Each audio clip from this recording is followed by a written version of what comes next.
Hey guys, welcome back to the channel. हम लोग देख रहे थे profit loss and discount. I hope कि आपको पहले दो सवाल समझ में आए, अच्छे सवाल थे।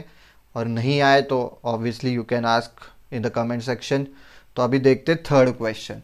A watch dealer incurs an expense of ₹150 for producing every watch. तो उसका बेसिकली एक्सपेंस मतलब खर्चा। तो उसका खर्चा क्या है? ₹150 पर वॉच। हर एक घड़ी के पीछे उसको ₹150 लगता है, काफ़ी सस्ते में बना रहा है वो। He also incurs an additional expenditure of ₹30,000 which is independent of the. अच्छा, तो इंडिपेंडेंट है ये, नंबर ऑफ वॉचेस पे डिपेंड नहीं करता है, तो इसे हम क्या बोलते हैं? Fixed cost. ठीक है, this is nothing but fixed cost. It doesn't matter कि तुम एक घड़ी बना रहे हो, 0 घड़ी बना रहे हो, 1000 घड़ी बना रहे हो, आपको ₹30,000 देना पड़ेगा। तो फिक्स्ड कॉस्ट क्या मतलब? ये क्या हो सकता है? उसकी वो ऑफिस या जो भी स्पेस है जहाँ पे ये मैन्युफैक्चर कर रहा है घड़ी, उसका रेंट हो सकता है। ठीक है, इसलिए वो फिक्स्ड है। तो at the end of the month वो लैंडलॉर्ड लेने आने ही वाला है 30,000। आप एक घड़ी बनाओ, आप 100 घड़ी बनाओ, राइट? तो इट डजेंट मैटर। तो 30,000 उसका खर्चा है ही। तो suppose he is making X number of watches, तो उसका खर्चा कितना है? 150x plus 30,000। Don't forget to add this 30,000।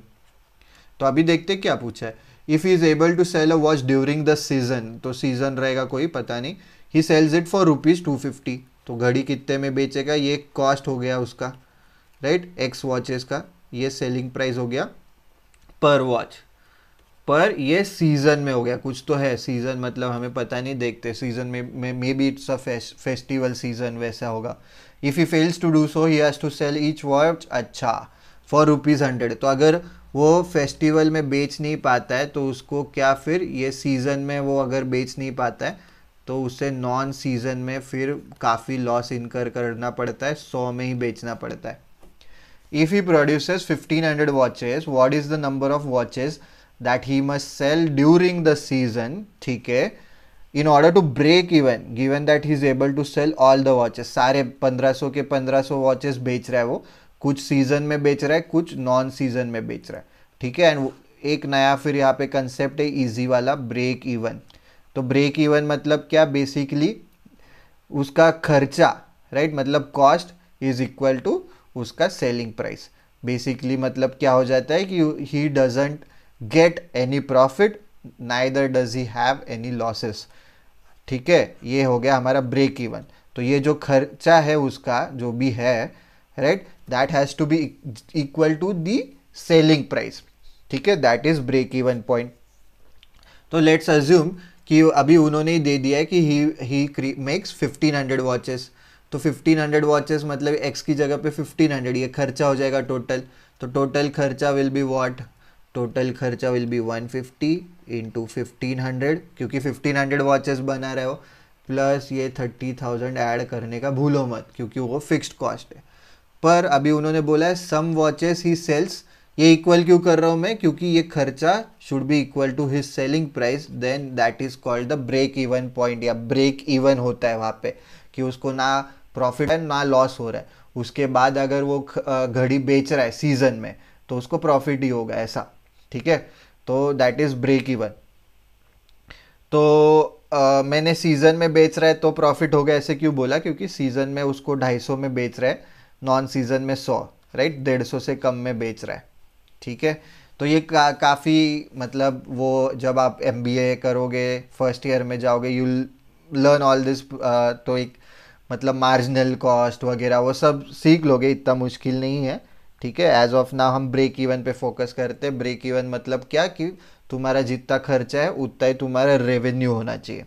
ठीक है, मतलब जस्ट तुम्हारा खर्चा कवर करने के लिए वो रेवेन्यू इनफ होना चाहिए, सस्टेन कर पाओगे।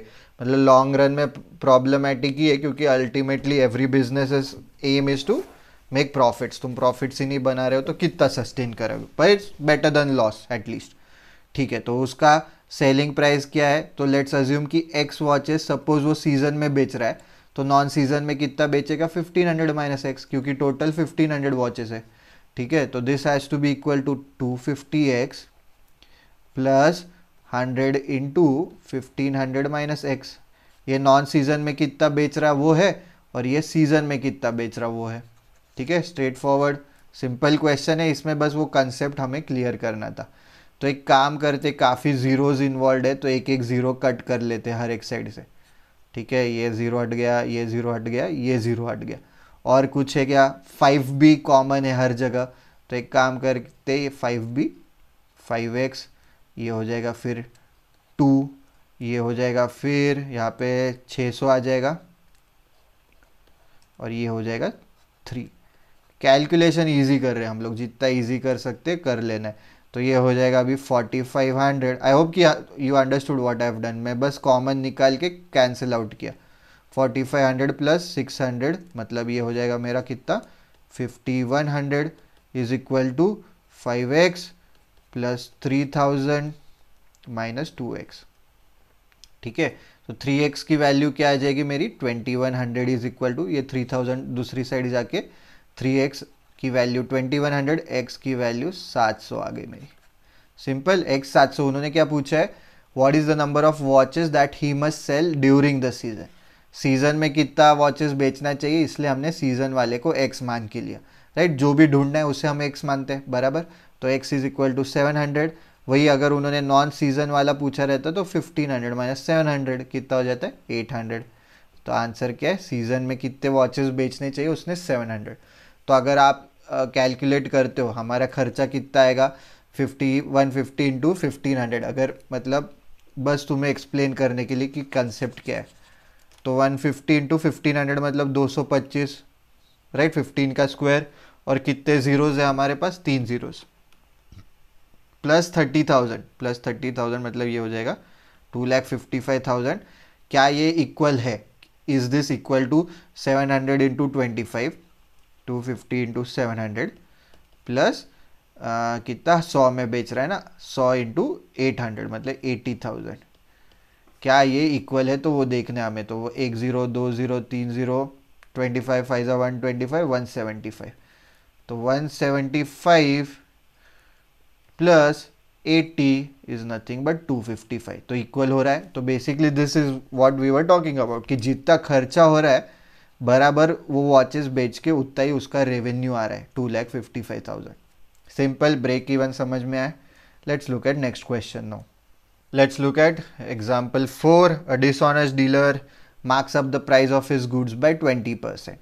तो सपोज कॉस्ट प्राइस 100 रहेगी, उस पे वो गुड्स को मार्कअप कर रहा है 20% से, राइट। तो marks up the price of his goods, price of his goods, ठीक है। तो मतलब 120 मार्क प्राइस होगी, ये मेरी कॉस्ट प्राइस होगी। और फिर 10% का डिस्काउंट भी दे रहा है, वाह वाह, 20% से बढ़ा रहा है, 10% का डिस्काउंट दे रहा है। तो इस पे 10% का डिस्काउंट दे रहा है मतलब क्या, तो बेसिकली 10% का डिस्काउंट मतलब 120 इंटू 0.9 करो, या तुरंत इसका 10% फास्ट निकाल लो, क्योंकि यहाँ पे यूनिट्स प्लेस में 0 है तो इसका 10% तुरंत निकल आएगा, 12 रुपये। तो 120 minus 12, 108 rupees is his selling price. यहाँ पे भी आप कैलकुलेट करोगे तो 1080 आएगा। आई होप कि ये 0.9 कहाँ कैसे आए समझ में आया होगा आपको, राइट। ये काफ़ी बेसिक्स है, वो उसमें नहीं जाते हम लोग। टू द कस्टमर, तो he also uses a 900 gram weight instead of 1। अच्छा, तो वहाँ इससे भी उसका पेट नहीं भरता है तो वो भी कर रहा है वो।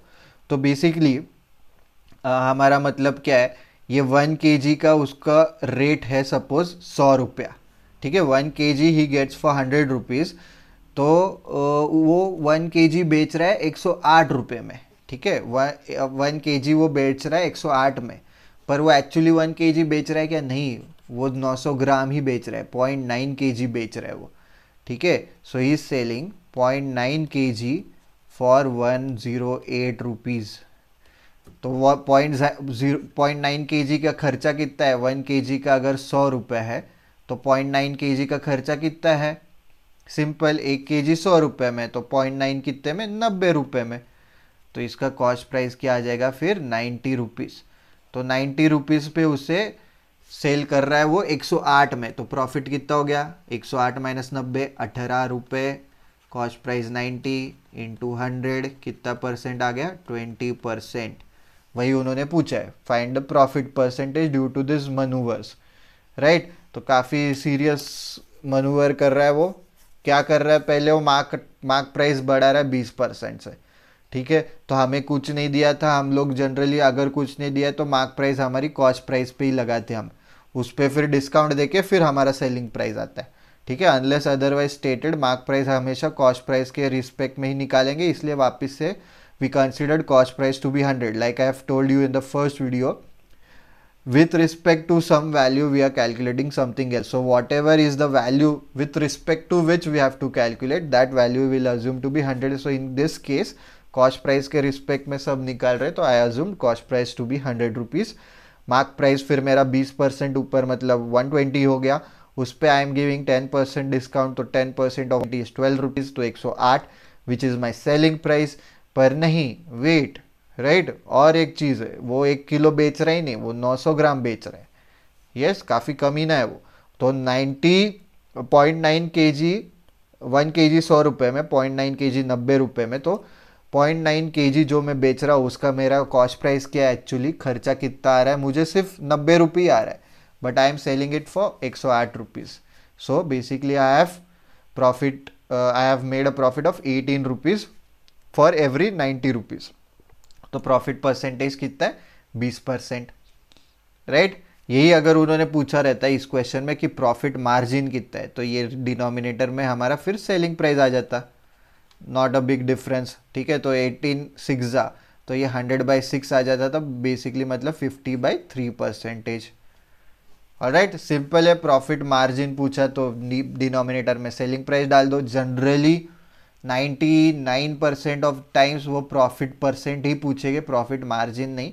एक आधा मतलब हो सकता है एग्जामिनर की उससे मतलब उंगली करनी है, right. So he might do that, right, you never know. तो you need to be very careful while reading the question. और जब एग्जाम के बाद समझेगा तुम्हें कि I knew this concept, I didn't read the question properly, basically this is nothing but a silly mistake. So that is the worst thing that any student who is writing a competitive exam can do, right. That's the worst thing, क्योंकि उसके वजह से एक तो उसका बहुत mood off भी होता है, बाकी के एग्जाम्स में भी अगर वो दे रहा है और कोई एग्जाम्स उस पर भी हैम्पर हो सकता है, right. So make sure you don't do silly mistakes, right. Let's look at the final question now. Let's look at the fifth question. Cadbury offers a packet of 5 chocolates. ठीक है, तो एक पैकेट है जिसमें 5 chocolate आते हैं. Simple. At the least price of 4 chocolates. अच्छा, तो बेसिकली मतलब अगर तुम लोग ये 5 चॉकलेट खरीद रहे हो, पैकेट है 20, ये एक ऐसा पैकेट है जिसमें 5 चॉकलेट्स आ रहे हैं, तो ये 5 चॉकलेट्स का जो पैकेट है उसकी कीमत क्या है, 4 चॉकलेट्स के बराबर है. तो उनका कहना है कि ये नॉर्मल प्राइसिंग स्ट्रेटेजी कि जब तुम ज़्यादा खरीद रहे हो तो तुम्हें थोड़ा सा सस्ता दे देते, right. And on purchasing 19 such package. ठीक है, तो पहले ये वाला समझ लेते. तो लेट्स अज्यूम कि हर एक चॉकलेट का कीमत है 1 रुपी सपोज, तो 5 चॉकलेट का हो गया 5 रुपीज़. पर नहीं, वो 5 रुपये में नहीं बेच रहा है, वो 4 रुपीज़ में ही बेच रहा है, लीस्ट प्राइस ऑफ 4 चॉकलेट्स. तो ये पैकेट जो है 5 चॉकलेट्स का वो हम बेच रहे 4 रुपये में. And on purchasing 19 such packets gives 1 packet absolutely free. अच्छा, तो अगर मैं 19 पैकेट्स खरीद रहा हूँ तो basically 19 5 95, so I am getting 5 chocolates extra. ये 1 पैकेट मतलब 5 चॉकलेट्स है ना, यहाँ पे दिया उन्होंने. तो I am getting 100 chocolates at the price of 95 chocolates. बराबर है क्या? नहीं, नहीं बराबर है, क्योंकि आई विल एक्सप्लेन. तो एक पैकेट हमारा 5 चॉकलेट आते हैं उसमें, जो कि हमारा हमको जब बेच रहे दैट इज़ कितनी कीमत लगा रही, 4 चॉकलेट की कीमत. इसलिए हमें 5 चॉकलेट का पैकेट जो एक्चुअली 5 रुपीज़ में मिलना चाहिए, अज्यूमिंग खर्चा क्या है 1 रुपीज़ पर चॉकलेट. खर्चा नहीं, इतने में बेच रहे हो, this is their selling price Cadbury's 1 rupee पर चॉकलेट. पर हमें इतने में नहीं बेच रहे क्योंकि हम 5 चॉकलेट का पैकेट खरीद रहे, तो हमें 4 रुपीज़ में बेच रहे. तो अभी मैंने 19 सच पैकेट्स लिए, तो 19 × 4 कितना हो जाएगा, 76 रुपीज़. तो 76 रुपीज़ में मुझे 19 पैकेट्स मिले नहीं, मुझे एक एक्स्ट्रा फ्री में दिया उन्होंने. तो आई एम गेटिंग 20 पैकेट्स, मतलब मुझे 100 चॉकलेट्स मिल रहे हैं 76 रुपीज़ में. समझ रहे हो, 100 chocolates I am getting for 76 rupees. ठीक है, तो ये मेरा खर्चा समझ गया मुझे. तो मुझे ये 20 पैकेट मिल गए. A trader receives 20 packets in the offer and sells each chocolate at its least price. तो उसकी लीस्ट प्राइस क्या है, 1 रुपी पर चॉकलेट। ठीक है, तो वो 100 चॉकलेट मतलब कितने रुपीज़ में बेच रहा है ट्रेडर, 100 रुपये में। तो उसको मिले कितने में थे वो, 76 रुपीज़ में। तो उसका नेट प्रॉफिट कितना होगा, 24, राइट। मतलब 100 माइनस 76, 24 अपॉन 76 इंटू 100, सिंपल। 4 6 जा, 4 1 जा 36, 4 19 जा, तो ये जीता है कितना है, 600/19। सो विच इज़ नथिंग बट 93 जा 57, 30, अप्रॉक्सीमेटली 32%, पर एग्जैक्टली निकालना है तो 31.110, 31.5% आता है अप्रॉक्सीमेटली। ठीक है, तो कैसे किया हमने, आई होप कि आपको समझ में आए कि कैडबरी क्या ऑफर दे रहा है हमें, कि तुम 5 चॉकलेट का पैकेट, इंस्टेड ऑफ परचेसिंग ऐसे एक एक चॉकलेट, मैं तुम्हें 5 चॉकलेट का एक पैकेट देता हूँ जो मैं तुम्हें 4 चॉकलेट के रेट में बेचूंगा। तो 4 चॉकलेट का रेट क्या हमने अज्यूम किया, each chocolate we assume to be for a rupee. तो 4 चॉकलेट का 4 रुपये हो गया, तो मुझे ये 5 चॉकलेट बेसिकली फिर मिल रहे हैं फॉर 4 रुपीज़। ठीक है, ये हमने अज्यूम किया। और मैंने कितने खरीदे, आई एम अ ट्रेडर, मुझे वो आगे जाके कैडबरी के चॉकलेट्स बेचने, तो I bought those, instead of buying just a packet I bought 19 packets. और कैडबरी बहुत खुश हो गया कि अरे बहुत पैकेट्स खरीदे इस बंदे ने, will give him 1 packet absolutely free. तो I am getting 20 packets, each packet 5 chocolates, तो 20 into 5 100 chocolates I am getting, जो कि है यहाँ पे हमने लिखा I am buying 100 chocolates, but सिर्फ 19 पैकेट्स का ही मैंने पेमेंट दिया, क्योंकि ये 20th packet I am getting free. तो 19 का कितना खर्चा आया, 4 रुपीज़ पर पैकेट, तो 76 रुपीज़, और वो 20th फ्री, तो 100 chocolates I am getting for 76 rupees. पर वो मैंने इंडिविजुअली फिर एक एक चॉकलेट बेचा। उन्होंने बोला कि 20 packets of the chocolates in the offer मिले मुझे, sells each chocolate, each packet बोला है कि ये ध्यान दो, he they didn't write each packet, they are saying each chocolate at its least price. और लीस्ट प्राइस क्या थी बेसिकली इस केस में हमारी, कि हमने अज्यूम किया था कि 1 रुपये पर चॉकलेट, यहाँ से स्टार्ट किया था हमने। तो 100 रुपये में बेचा मैंने, तो 100 minus 76 is my profit which is 24, cost price is 76, तो वो डिनोमिनेटर में आ गया, और इंटू 100 मतलब प्रॉफिट परसेंटेज निकालना है, तो this is my profit percentage, right. Simple, I hope कि कंसेप्ट क्लियर है, परसेंटेज के साथ कैसे खेलना है, प्रॉफिट लॉस पूछ रहे तो कैसे खेलना है, I hope you have understood. And if you haven't understood, obviously you can always ask, कभी भी पूछ सकते हो। मैं वो मतलब हमारे स्कूल में जैसे टीचर्स थे कि you can ask me doubts any number of time, तो एक बार पूछते तो वाह वाह गुड क्वेश्चन, सही है, दूसरी बार वही डाउट पूछा कि सर मैम समझ में नहीं आया, तो गालियाँ ही देते थे।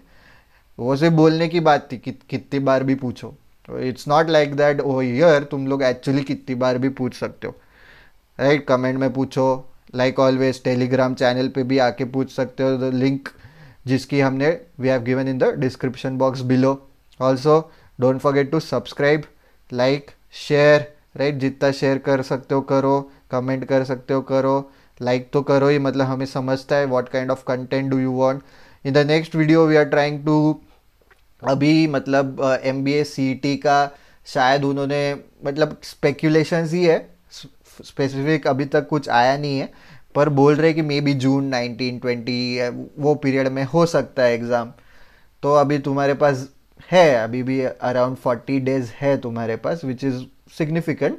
पर वी आर ट्राइंग टू, मतलब तुम्हें अभी एक ऐसा ब्लूप्रिंट टाइप ऑफ दे रहे कि अगर तुम्हारा पूरा पढ़ाई हुआ नहीं है तो कैसे टैकल करना चाहिए, पिछले साल के क्वेश्चन पेपर्स एनालाइज करके हम लोग बताएंगे। So in the next video will try to do that, तो stay tune for that as well. And like always वापस से मैं बोल रहा हूँ कि प्रैक्टिस करते रहो, कुछ भी डाउट्स आए regarding this video, regarding something else, you can always ask here or on the Telegram channel as well. ठीक है, तो that's it for this video. See you in the next video. Thanks for watching and always, right, subscribe तो कर ही लो। ठीक है, मिलते हैं वापस।